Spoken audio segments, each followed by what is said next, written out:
Welcome to the Champs App podcast, where we help players and parents demystify the world of minor hockey development and recruiting for both girls and boys.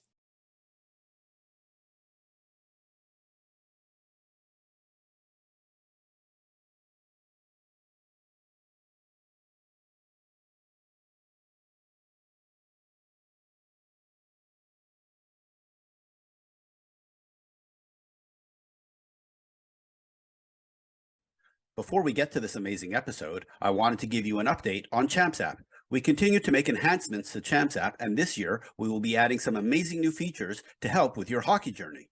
Champs App is a digital hockey network. With Champs App, you can create a beautiful free hockey resume. Whether you are a hockey player, team coach, development coach, parent, or advisor or agent, you can create a personalized profile that fits your role in the hockey community. Once your free profile is created, you can connect with team coaches, development coaches, parents, and players. No matter your role, you can now add key contacts to show everyone who the key folks are that you work with you, or are helping you out. It's like the LinkedIn for hockey. If you are a player, when you connect with coaches, they will receive automatic updates when you change your profile, add game video, or alert them to upcoming games on your schedule. Just go to www.champs.app and click the sign up button to start your profile. You can check out the full list of the NCAA coaches using Champs App by clicking on the links in the show notes. We also have more exciting features coming soon to help you get noticed in time for the upcoming recruiting and training season. Now, let's get to this amazing episode. I'm very excited to have on the podcast Dave Flint, who is the head coach of the Northeastern women's hockey program. Originally and currently from Merrimack, New Hampshire, Dave was a goalie who played D3 hockey at North Adams State College. He then went on to become an assistant coach with the St. Anselm men's hockey team for 7 years before starting the women's hockey team at St. A's. After 5 years at the helm of St. Anselm, Dave moved over to Northeastern, where he is in his 15th season as the head coach. During his time leading the Huskies, he has won over 330 games and made the Frozen Four each of the last 3 seasons. Welcome to the podcast, Dave.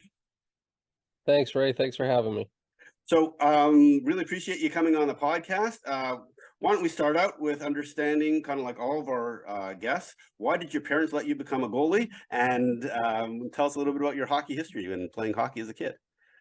Yeah, so it was purely by accident, and they thought it was just going to be a 1-year stint of me playing goalie, which turned into me becoming a goalie full time. So I started playing it when I was about 5. My parents, neither of them played hockey, but they both liked hockey, and they introduced me to the sport. And I started out as a forward, and I think I was probably like 10 years old. They had tryouts, and we had never gone on a family vacation because of all the sports I played. And my parents were like, "Hey, we're going on this vacation. I don't care if you miss tryouts. Like, we'll figure it out." So missed tryouts. I wanted to play with all my friends. Came back, and the coach said, "Hey, listen, you weren't at tryouts. I can't really put you on the team, but I still need a goalie." And I was always the kid, youth hockey when you're growing up.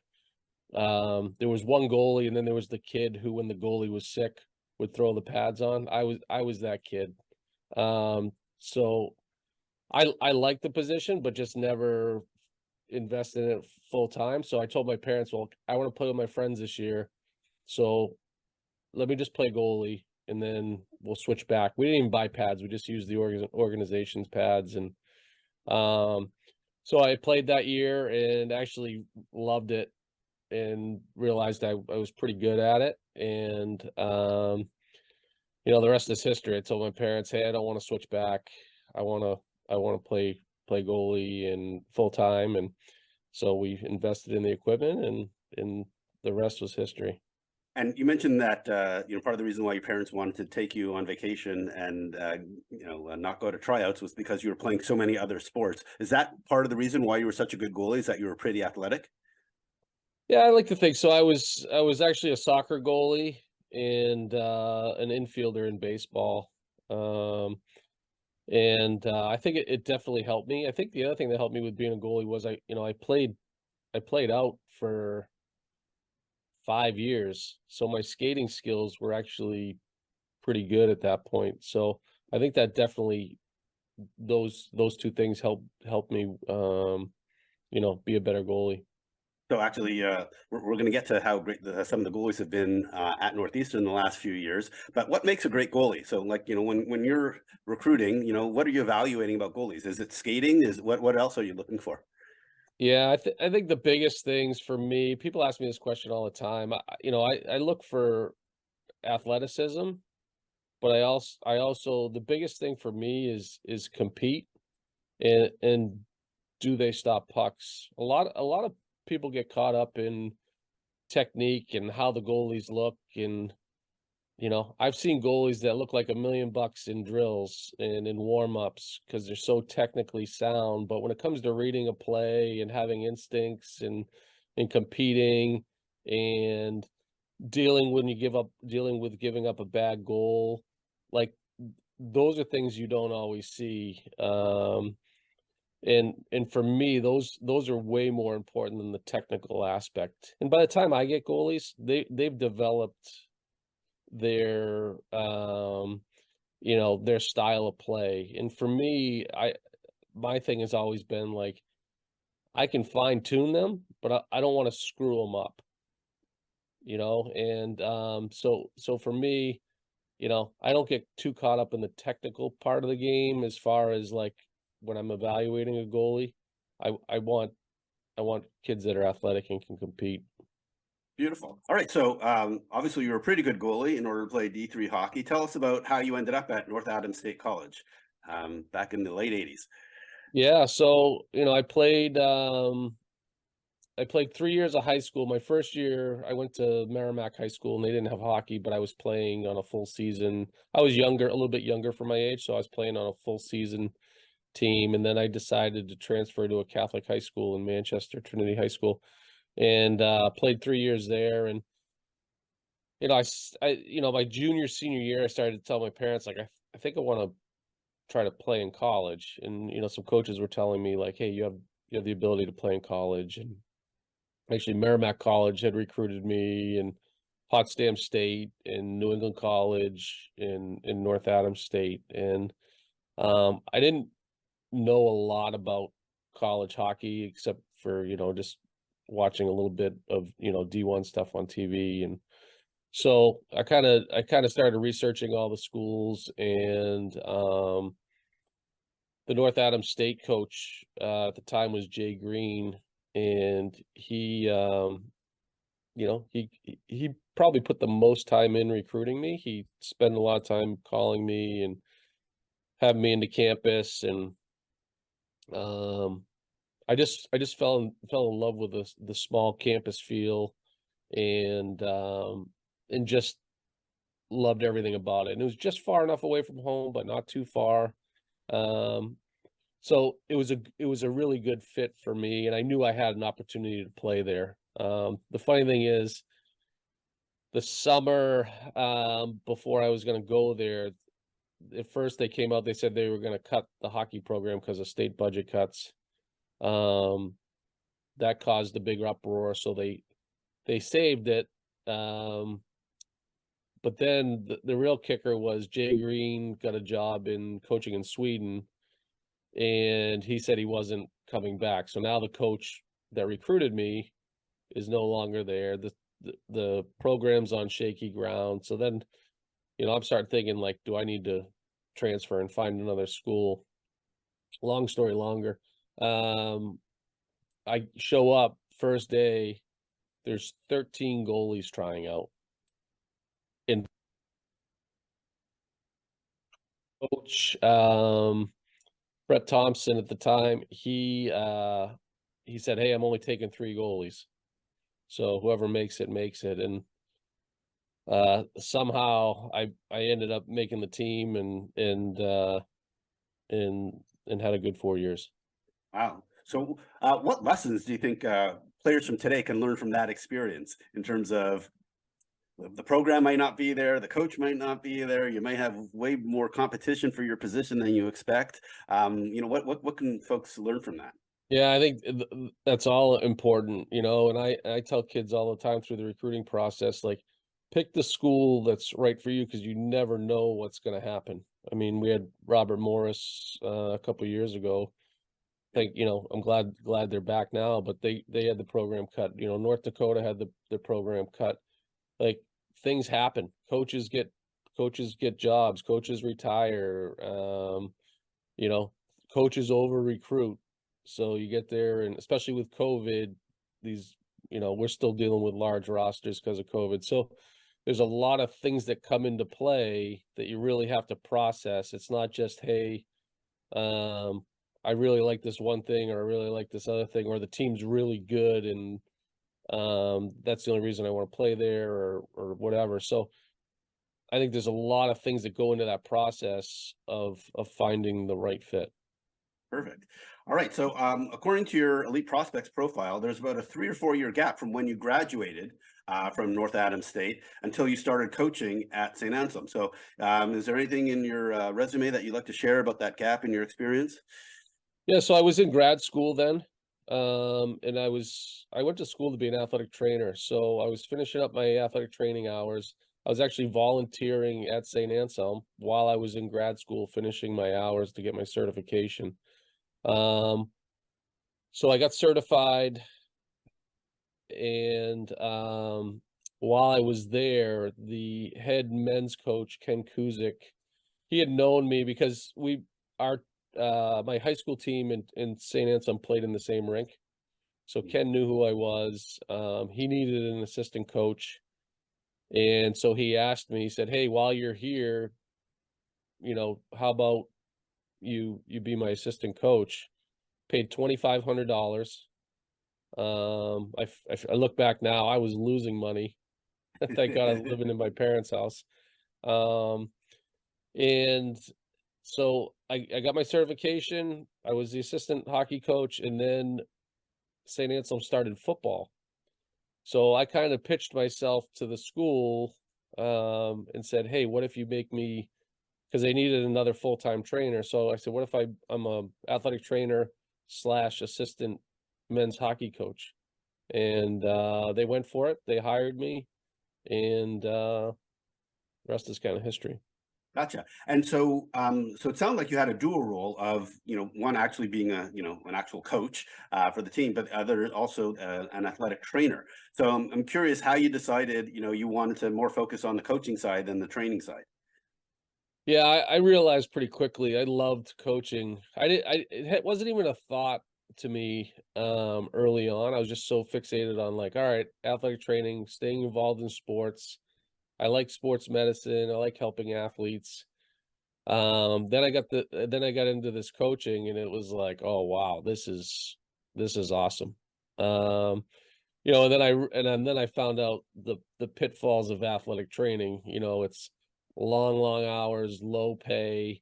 Um, I felt like I wasn't necessarily respected in that position. You're not a doctor, and like, people don't understand how hard athletic training is, Mhm. and how much knowledge they have to have. And it's crazy to me even to this day that universities don't put enough value into their athletic trainers. But for me, it was like, I just realized quick, hey, um, coaching's for me. This is where I want to go. But 7 years later, as the men's assistant coach, I was making $5,000 a year. Wow. So I was 7 years in, and I was making 5 grand. So, I always laugh at coaches nowadays. They come right out of school and they get a coaching job, and they want to be making, 60, 70, $80,000 a year. And it's like, hey, you gotta pay your dues. You gotta learn the craft, um, but yeah, five grand after 7 years. Yikes. All right. So you were there 7 years, and then they decided to start the women's hockey program at St. A's. Maybe just talk about how you put yourself in a position to start that program. Yeah. So, Ed Cannon was our athletic director at the time, and so Ken Kuzik had retired, and I wanted the men's job because I put my 7 years in. I thought, hey, I'm ready for this. I can do this. They didn't really even give me a sniff for that. They wanted more established, high profile coach. And so I was a little sour. I was trying to figure out what my next move was.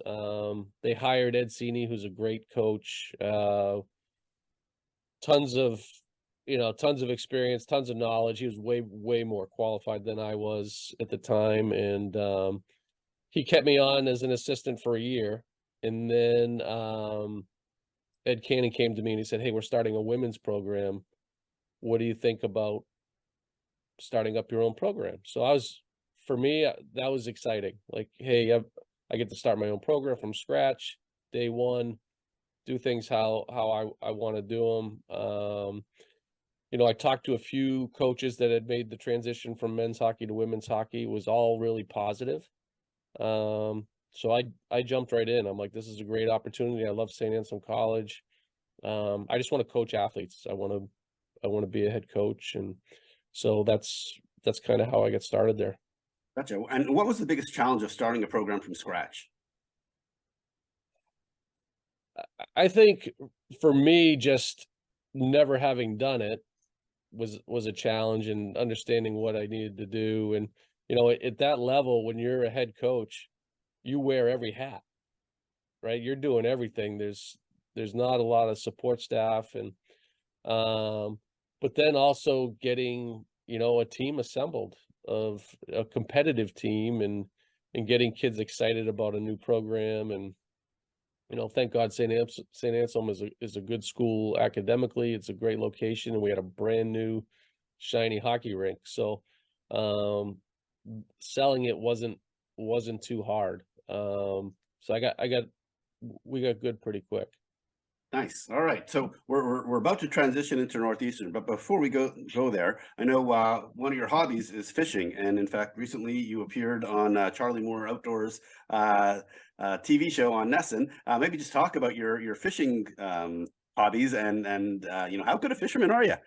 Yeah. I would say better than average. I'm not going to win any tournaments, but I got the fishing bug probably 10 years ago.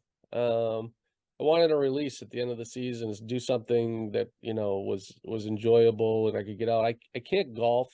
I have two very bad shoulders, and so golf wasn't really an option. And my father likes to fish, so my father and I would go out and fish, and we bought fishing kayaks, and got really into it. To go on Charlie Moore Outdoors was awesome. I mean, he's a great guy. We have a pretty good relationship with Nesson, and so my sport admin has a contact over there, and I said, "Hey, how about you reach out to Charlie Moore, see if he'll go fishing with me?" I said, "I don't even care if I'm on the show. Like, I just want to see if he wants to go fishing with me." And he lives in New Hampshire. So he reached out, and I think it was almost a year later, all of a sudden, I got a text from Charlie Moore saying, "Hey, Dave, it's Charlie. What do you think about coming on the show? We'll go out fishing and, go someplace to eat after." And so it was a great experience. Loved every minute of it, and definitely a highlight for me. And what's your favorite kind of fish to fish for? Bass. Yep. Yep. Nice. Largemouth bass is pretty much what I fish for. I do like when I have the opportunity to get out in salt water to go striper fishing, but I don't have a ton of opportunities to do that. Yeah, no, you gotta be in the off season, and you gotta be probably in a different location than New Hampshire. So Yeah. nice. All right, so now let's start moving over to Northeastern. How did you end up getting the job at Northeastern as the head coach of the women's team? Yeah. So, at St. A's, I was, I think, 4 seasons in. The job became open at Northeastern, and I was kind of at that stage at St. A's where we were winning a lot, but there wasn't really, they didn't really have a plan for, we were kind of floating in that D2 bubble. We couldn't really play for anything. So here I am, we're winning 20 plus games a year, but nothing at the end of the year. And So I'm like, what direction do I want to go here? And ultimately, I wanted to be a Division I head coach, but I also didn't want to relocate my family. My wife didn't want to relocate, didn't want to uproot everybody. So I looked at Northeastern as a good opportunity and applied for the job. And to be honest, a lot of people don't know this, but um, I wasn't in the top three originally. They did a phone interview with me, and they went in a different direction. So I thought, all right, well, this isn't going to happen. Um, and the person they offered the job to had turned it down. And then I think, and I think one other person pulled out, and then the other option, I think they decided that wasn't the right fit for us. So then all of a sudden, Peter Roby, the athletic director, called me back and said, "Hey, I'd love for you to come in and meet with me and see what we're about." And I was a little put off at first, when you're not someone's first choice or second choice or even third choice. But I looked at it like, hey, it's an opportunity. It's what I make of it. Like, hey, I'm gonna go in there and impress them and and see if I can get the job. And it ultimately worked out, and I got hired. Nice. And it sounded like they didn't really actually get to know you that well. It was just a phone interview to start Yeah, it was off. just So, it was a phone interview, and yeah. so yeah, I didn't get to put my best foot forward, I don't think, in that process. Perfect. All right. Well, now let's talk about Northeastern University. Maybe just talk about the school, the academics, some of the facilities. Obviously, you're in the middle of Boston, right in the middle of the city. I've walked around your campus. Hard to find parking. So maybe to tell us about the school and the academics. Yeah, so it's to go back with the whole process of getting hired. I went in looking at it like, all right, how can I, if I'm going to work here, how can I get kids excited about Northeastern? How can I recruit here? What does maybe Northeastern have that other schools don't have? And if you look at the trajectory of Northeastern, academically, athletically, since I got there, it's been climbing unbelievably. And a big part of that, and what makes Northeastern unique, is our co-op program. Today's day and age, college is about finding a job and making a good living and giving you real world experience. And there aren't any places better than Northeastern for doing that. I see year after year our kids come in, they get this real world experience. It shapes who they are. They figure out what they want to do for the rest of their lives. The beauty of co-op is, you can go do your first co-op job and think you have life figured out and this is what I want to do for the rest of my life. And then you work that job and you're like, nope, this is not what I want to do. And you can pivot and still end up finding something that you want to do. So it's also becoming increasingly harder and harder to get into Northeastern because of the success. It's one of the most applied to schools in the country. So academically, the experiential learning, you tie that all together and it provides for a great experience. Absolutely. Yeah. Co-op programs are especially these days, are phenomenal. I know in Canada, University of Waterloo, their engineering co-op program, it's amazing. And, every single one of them gets jobs afterwards because they're ready for the real world once it's all done. And I've definitely heard that about Northeastern, that the last 10, 15 years, the trajectory, like you mentioned, has been exceptional and really raised the reputation of the school. So now maybe just talk about the hockey program, talk about Matthews Arena, the facilities, and what it's like to practice and train there every day. Yeah, it's a special place. You walk in there and the history throughout the building is amazing. And they've done a nice job over the years with renovations to update certain areas, but maintaining the history there. And so it's fun to be able to come to work every day in such a historic building. And I think our players really appreciate that too. It's always nice to have, a new arena with all the bells and whistles and all that. But there's something to be said too for the old historic barns that are still left. And I got there in 2008. There was a big renovation in 2009, 2010, which definitely helped us. We've had a few more renovations since then. And I think that's helped us with the recruiting, because they were much needed. But yeah, it's such a remarkable place, and love going to work there every day. And obviously Boston's a great town, and you got three, if not more, immediate rivals within 10 miles of where you play. So maybe just talk a little bit about your staff. I know now you have three assistants. So you got Nick Carpenito, who I've seen all over the country at recruiting events, Lindsey Berman, who was on the podcast several years ago. And then you have now a third assistant. I'm going to mispronounce her last name, but I'll try, Melissa Piacentini. So maybe just talk about your staff, how you divide responsibilities, and what it's like now having three assistants. Yeah, so I'm probably the most fortunate coach in women's Division I hockey. I have such an incredible staff, and they're so knowledgeable. And the thing I like is they challenge me every day. I learn from them. Um, I feel comfortable giving them lots of responsibility. I think that was one of my challenges early on, is being a head coach at the Division I level. When I got to Northeastern, I had trouble delegating.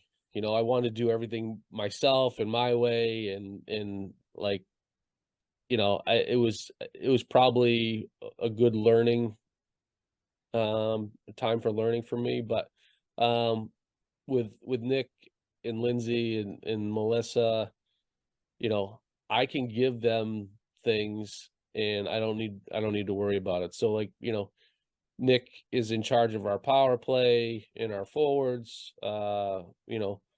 Lindsay does our defense, our penalty kill. Melissa kind of helps both them in those areas. Also, she's been doing a lot of skill sessions with the players, which have been really beneficial. She still helps out with video.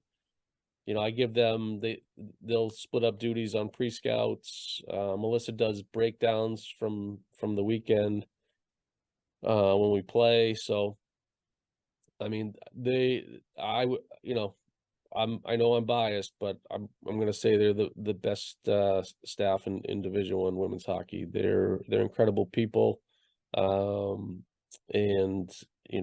we don't have the success that we've had without them. Nice. And do you help out with the goalies as well? Yeah. We used to have Todd Lampert was our volunteer goalie coach, and because of NCAA rules, we hired Melissa as a full-time assistant. That did away with the volunteer position. So I've always worked with the goalies. Now more of that responsibility. Todd kind of took some of that off my plate before in the past with some things, but now it's on me full time, which I enjoy. We added another person to our staff this year, Sean Andrake, who was one of the video coaches for the Boston Bruins. He came in as our director of ops, so he's been a whiz with video, and really helped us in teaching us a lot in that area too. Nice. All right. So we're gonna move over now onto the team stuff. So you've had some tremendous success the last few years. You made the Frozen Four the last 3 years, but you still haven't been able to win it all. So I'm just curious, why is it so hard for a non-WCHA team to win it all? You're always going up against Ohio State, Wisconsin, Minnesota, Duluth. Why is it so hard to beat those teams? Yeah, I think the biggest challenge is resources. We don't have close to the resources that those schools have. But on the flip side, that's not an excuse either. You make do with what you have, and you put your best foot forward, and but it's tough to win a recruiting battle with some of those teams and what they can offer their players. A lot of kids nowadays, it's kind of, who gives them the best deal? Where can they get the most money? Where can they get there's a lot of things that go into it. It's not just about, and we're stepping away from, like, hey, it's not just about education anymore, and that the diploma, we're talking about NIL money and throwing. I mean, I know it's happening with some of the Big Ten schools. There's NIL money being thrown at kids, and there's a lot of schools that just don't have those resources. But I'm really, really proud. I mean, we're in the Frozen Four last year with 3 Big Ten schools, and it's the national championship has eluded us. But that's our ultimate goal, is to keep plugging away and hopefully get to that point someday. Gotcha. So you mentioned, that it's tough to recruit against some of those schools with a lot of resources. But I'm curious how you were able to convince Kendall Coyne, now Schofield, to come to Northeastern when she, if I understood correctly, she was actually planning to go Ivy League. That's why she took a gap year to go to a New England prep school. But you were able to convince her to change her direction and come to Northeastern. How'd that all work?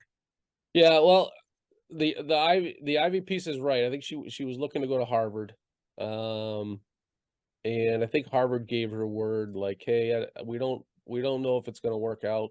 Maybe you should open up your search. I think ultimately it came down to us, Minnesota, and Cornell.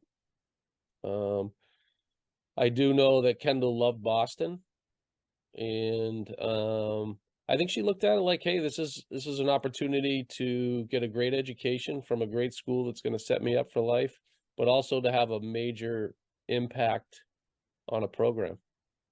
And Kendall was never about the accolades or the bells and whistles or what all the teams had. She wanted to go to a place where she could make a difference. And if you look at her now, postgraduate, like, everything she does is to make a difference in women's hockey in the world. And the last thing I could say is, I wasn't high pressure. She had coaches, like, calling her, texting her, emailing her, writing her letters, like, all the time. And I knew she didn't like that. She didn't want that. And I was upfront with her. I said, listen, I want you here more than anything. You're going to change the face of our program, but I'm not going to hound you every week. Like, know that I want you here. I think the world of you as a person and as a player. And if you end up here, that would be the best thing ever. And so I kind of gave her space and let her do her thing and let her go through the process. I said, you have questions along the way, you call me anytime. We'll talk about it. And, a lot of coaches think high pressure tactics and twisting a kid's arm is the way to go. I don't believe in that. I want kids at Northeastern that are passionate about Northeastern, and they're there because they want to be there. And I think ultimately that's what Kendall did. She figured it out. This is where I want to be. This is where I can have an impact. And and she ended up there. Yeah, and she's gone on, like you said, to have an impact, being one of the key players to start the PWHL now, which is just kicking off. So outstanding. All right. So one of the other key benefits of going to Northeastern is that you get to play in the Beanpot. Maybe talk about playing in that competition. I know you're playing, we just mentioned, at Harvard this year for your first game. So maybe just talk about the excitement and the thrill for the players to play in that tournament. Yeah, I mean, the players get as hyped up playing in the Beanpot as they do in the Hockey East championships, in NCAAs. Like, it's a big deal. It's bragging rights in Boston. And so they get fired up. And this year's even more exciting because it's the first year that the finals in the consolation will be at the Garden.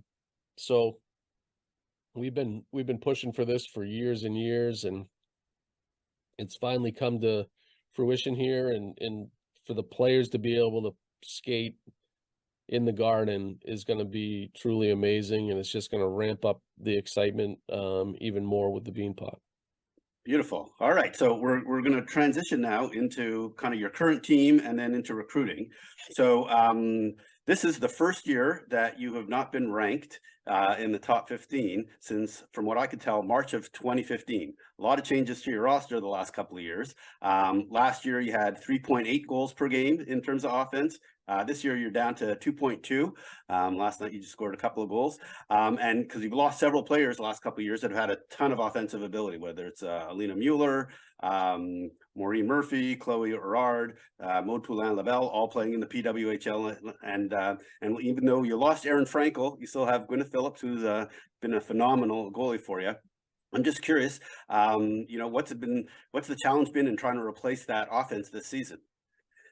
Yeah, it's been a huge challenge. I mean, we had over 700 career points go out the door. And you don't just replace it. I think our top line was like 70 to 80% of our scoring last year. So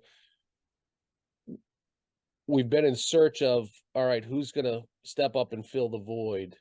We're not going to fill it totally, but like who's going to step up and be our contributors? And, I think early on in the year, there was a lot of pressure on some players, and I'm trying to get them to understand it doesn't need to be one or two people that always step up and provide the scoring. It can be a collaborative group effort and people stepping up in different times. And we knew we had good goaltending, good defense, and so for us it's been some growing pains. I think some frustration by the players, by the coaches, because we've been winning a lot the last 6 years, and all of a sudden, it's things are different. So I feel like we're trending in the right direction. We've won 4 straight. We've found some ways to win some difficult games. So I'm excited about the second half of the season and us, staying on track here.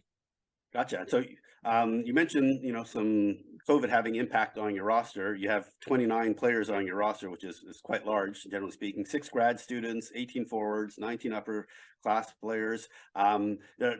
Is the good part about that is that you can pick whoever the top players that you feel are going at that time, to play in a game, and that so that you're always kind of optimizing your roster for any particular game. Yeah, it definitely gives you a lot of interchangeable parts, and I think this year's been more interchangeable than in past years, and it's provided some opportunities for some players that maybe haven't had them in the past to showcase what they can do. So I don't love the number 29 on my players on my roster. I'm more like a 24 player roster coach, but it's been a real challenge the last 4 years, like trying to manage this. And I never want to tell any of my players that want to take their COVID year, like, hey, you can't stay here. And I never want to tell any of our recruits, like, hey, you gotta take another year off. You gotta take a year off because I don't have room for you. So we've dealt with it. It's not ideal, but yeah, it's given me a little more flexibility and be able to plug some different players in to see what they can do this year. Gotcha. And I'm assuming that almost every week you need to have about a half a dozen conversations of telling the folks who's going to be healthy scratched. Maybe just talk us through, how you go about those conversations. Yeah. Years ago when I was a lot younger head coach, I didn't want to hurt feelings. So I would always, when I'd have those conversations, not be as honest as I probably should have been. And so then you have players that have unrealistic expectations. and it causes more problems down the line. So, the one thing I've tried to be, as I've gotten older here, is more direct and honest with players. They don't always love to hear it, but I do think kids nowadays appreciate the honesty of knowing where they're at. Um, and sometimes it just comes down to there's better players in front of you. And sometimes they'll ask, well, what do I need to do to get in the lineup? And you'll give them stuff to work on, but I also say, just because you go do that doesn't mean you're you're definitely getting in the lineup. Because I used to do that in the past, like, oh, work on this, this, and this, and then they go work on it for 2 weeks, and they come back and they go, well, I worked on it, coach. I'm ready to play in the lineup. I'm ready to be in the lineup now. Well, no, that doesn't really work that way. But I'm giving you stuff to work on to make yourself a better hockey player, to put yourself in that position to maybe get into the lineup. So it's hard. It's tough to make decisions. When you have to make that lineup every week, and as a staff, we look at our players every single day at practice, and we talk after practice about all our players, who looks good, who's struggling, all sorts of different things, maybe possible line combinations, things like that. So there's a lot that goes into it. But I think kids nowadays appreciate the honesty when they're not playing, and at least they know where they stand.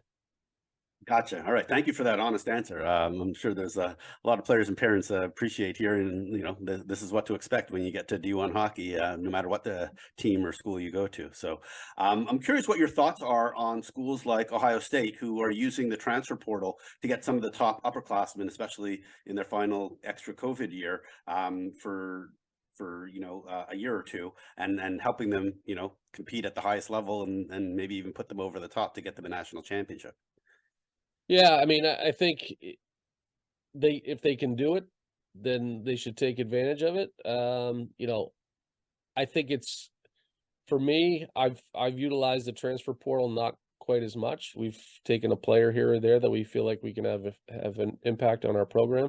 Um, I think sometimes you can get into trouble when you have too many transfer portal kids, and then all of a sudden, especially if they're fifth years, and then all of a sudden the next year, you're selling out for a national championship, and then the next year your roster may be severely depleted. Um, but I will say this: at the Big Ten schools, there's a lot of pressure to win. They're spending a lot of money. They're paying a lot of money. Um, so, I see the pressure that those schools are under to win. Gotcha, gotcha. All right, so let's get into some of the specifics around recruiting. So for my research, I found no commits yet for you guys for 2024. I'm sure you have at least one, but 5 for 2025. Is that related to your current roster size and Yeah, how you've been recruiting? yeah. So it's we have three. Um, so yeah, we're trying to cut the roster down a little bit, and try to level things out. So we went with a small recruiting class in 2024.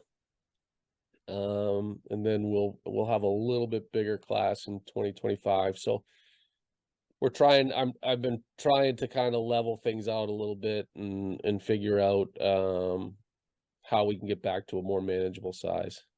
Gotcha. So I noticed that some schools only take like under 18 players, like some of those top WCHA teams, but you have a mix of under 18 players, provincial players, 16, 17 USA hockey camps, and even one commit who's playing with the boys, who's a goaltender. I was wondering, how do you prioritize which players to target? Yeah, so it's all about the fit for your team. So I'm a big believer, like, you got to have top six kids and you got to have bottom six kids, right? So if I have a team full of under 18 national team players, they're not going to be happy on the third and fourth line, not on a power play. They're going to be concerned about their development. It's going to cause some issues. So, our top six kids are are maybe those kids, but then you need your third, fourth liners of kids that are great character kids who work hard, who will grind, who will accept that role and play it to the best of their ability. And I think that's one reason we've had a lot of success is we have kids that understand that. And, you know, we tell them up front, like, this is you're a third liner for us. This is what the expectation is. You're a fourth liner. So we have a good balance of, you know, in each role that we need. And that's kind of our approach with recruiting. You know, too many superstars on your roster is a recipe for a disaster. You know, the only thing that saves that sometimes is winning. You know, kids will overlook it if they're winning, but eventually it comes back and will bite you. Gotcha. All right. Well, that makes a lot of sense. Thank you for that honest answer. That's great, and actually really helpful for a lot of players who are trying to figure out, what's my role and how can I still get to one of these top teams, even if I'm, not, on the national team for my country. So, last couple of quick questions for you. I haven't seen you out as much at recruiting events, so I'm wondering when you actually get involved in the recruiting process. Obviously, you leave a lot to Nick and Lindsay and probably Melissa. I'm wondering when you actually get involved yourself. Yeah, and usually when it's we identify who our top kids are, the kids that we're interested in, then I'll pop out and watch them and kind of make the final decision, yes or no. And that's kind of been our approach the last, I don't know, 5 or 6 years. When I first started at Northeastern, I was out all the time, pounding the pavement, and we had to find kids to get better, and a lot of it was like we had to recruit hard. Now we have good players that contact us, so it's a little bit more of a selection process for us now versus going to find. Obviously we're still trying to find, we don't like to leave any stone unturned and hopefully find, some diamonds in the rough.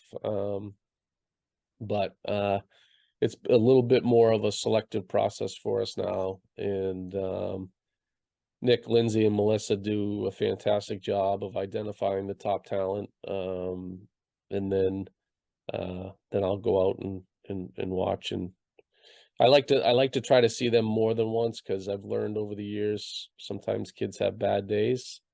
And I don't ever want to rule a kid out because they maybe had a bad game. Gotcha. All right. Last question. What advice do you have for players or their parents who are about to start going through the recruiting process and want to go to a top school like Northeastern? Yeah, I think the biggest thing is having an open mind. Also looking at a school or schools that are diverse, in meaning, like, look at a city school, look at a rural school, look at a big university, look at a smaller college. See what fits you as a person before the hockey piece.